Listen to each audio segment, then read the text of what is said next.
안녕하세요. 건강의 달인 건달입니다. 혹시 담배 피우시나요? 요즘에는 주변에서 건강을 위해서 금연을 하시는 분들이 많으시더라고요. 저는 담배를 피우지 않는데요. 혹시 담배를 피우시는 분들이시라면 언제 담배가 피우고 싶으신가요? 담배는 백해무익이라고 하는데 정말 그럴까요? 오늘은 우리가 잘 알지 못하는 담배에 대한 이야기를 해드리도록 하겠습니다.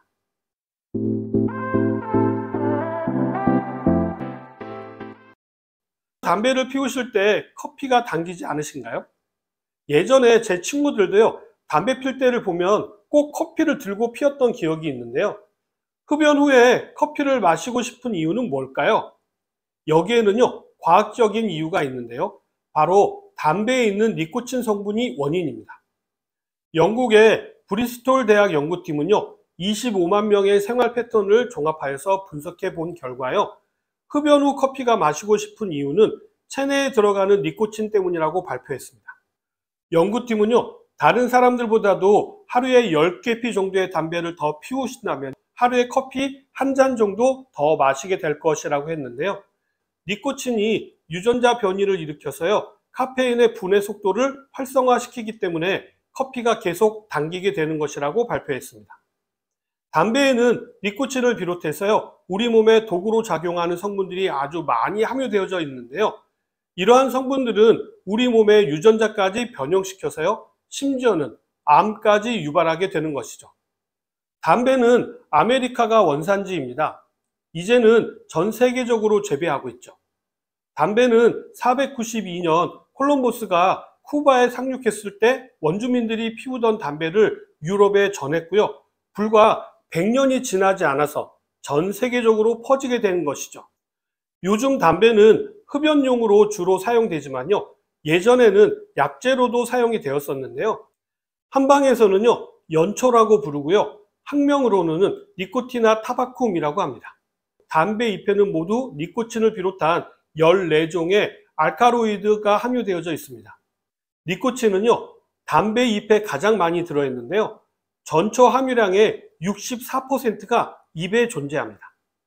담배 하면 백해무익이라고 많이들 알고 계시죠? 아닙니다. 담배는요, 양리작용도 있는데요.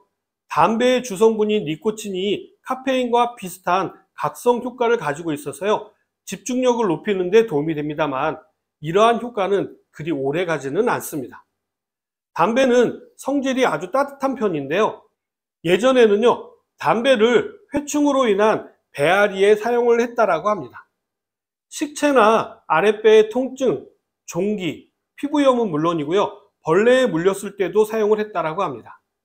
뿐만 아니라 여성분들의 아랫배 냉증, 출혈에도 사용을 했다라고 하니까 지금 들으면 기절할 소리겠죠. 식사 후에 피는 담배, 왜 이렇게 맛있을까요? 흡연자라면 누구나 식사 직후에 담배 피우는 것을 빼놓을 수가 없는 습관인데요. 식후에 피우는 담배가 더 맛있게 느껴지고 특히 그날의 식사 메뉴가 짜장면과 같은 기름진 음식을 먹었을 때만큼 더 빼놓을 수 없다라고 입을 모아서 말하고 있습니다. 여기에도 과학적인 이유가 있는데요. 담배에는요, 페릴라르틴이라고 하는 성분이 있는데요.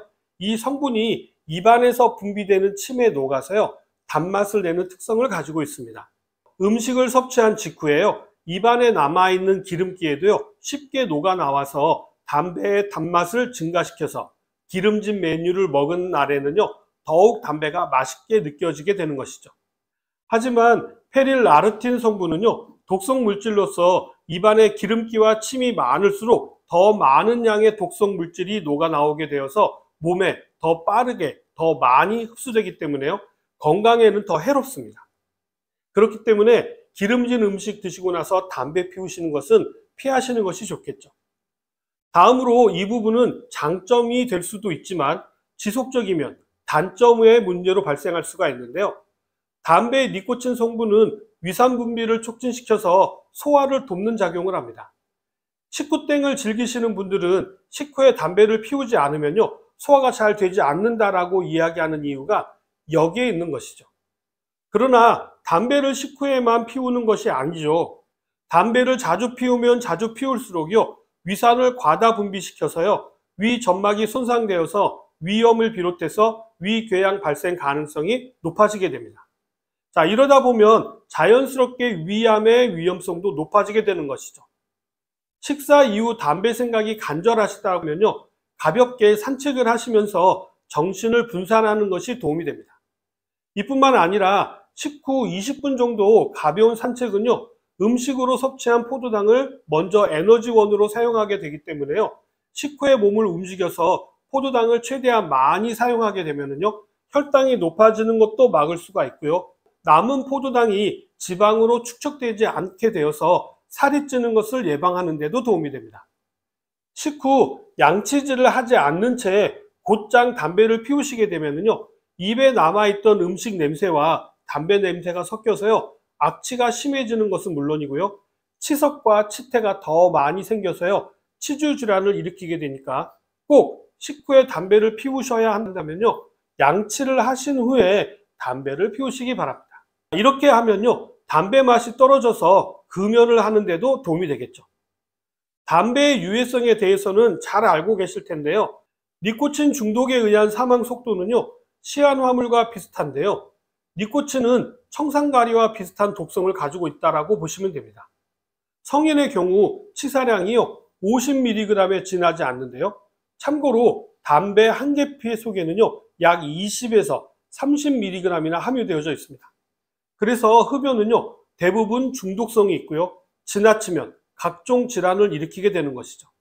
그렇다면 담배 2개 피를 피우면 사망하는 것은 아니냐, 이렇게 생각하실 수 있지만요, 담배 속의 니코틴을 한 번에 모두 다 흡수하는 것이 아니기 때문에 담배를 연속해서 2개 피를 핀다고 해가지고 사망하지는 않습니다만, 줄담배라고 하죠. 연속해서 피우는 담배는요, 건강에는 훨씬 더 해로우니까 피하시기 바랍니다.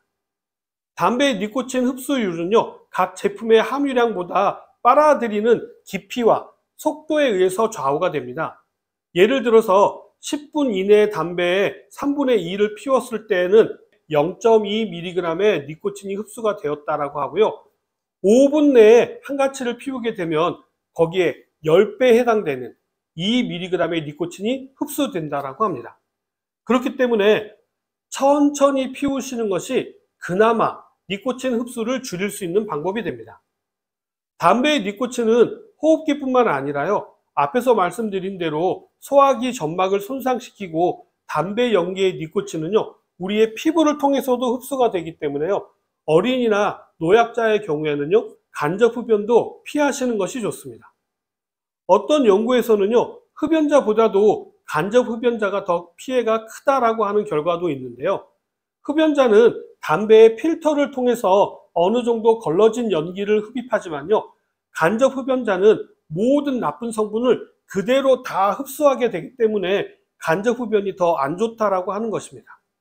간접 흡연자도 니코틴과 함께 타르라든지 연탄가스로 알려진 일산화탄소는 물론이고요, 이산화탄소를 흡입하기 때문에요, 임산부와 노약자를 비롯하여서 어린아이들이 있는 장소에서는요, 반드시 피하셔야 합니다. 금연 시에는 물이나 녹차를 자주 마시는 것이 좋은데요, 물은 몸속에 있는 니코틴과 타르 성분을 배출시키고요, 녹차의 카테킨 성분은요, 니코틴과 결합해서 체외로 빠르게 배출하는 역할을 하기 때문에 평소 아침 기상과 함께 담배를 피우시거나 식사 후에 담배를 습관적으로 피우셨다면요, 이제는 아침에 일어난 뒤에 물이나 녹차 한 잔으로 대체하시고요, 식후에는 가벼운 산책을 하신 후에 양치질을 하시는 것은 어떠실까요? 오늘도 어떻게 또 좀 도움이 되셨나요? 잘 안다라고 생각했던 담배, 이제는 제대로 알게 되셨죠? 그럼 저는 다음 시간에 더 유익한 정보를 가지고 다시 찾아뵙도록 하겠습니다. 감사합니다.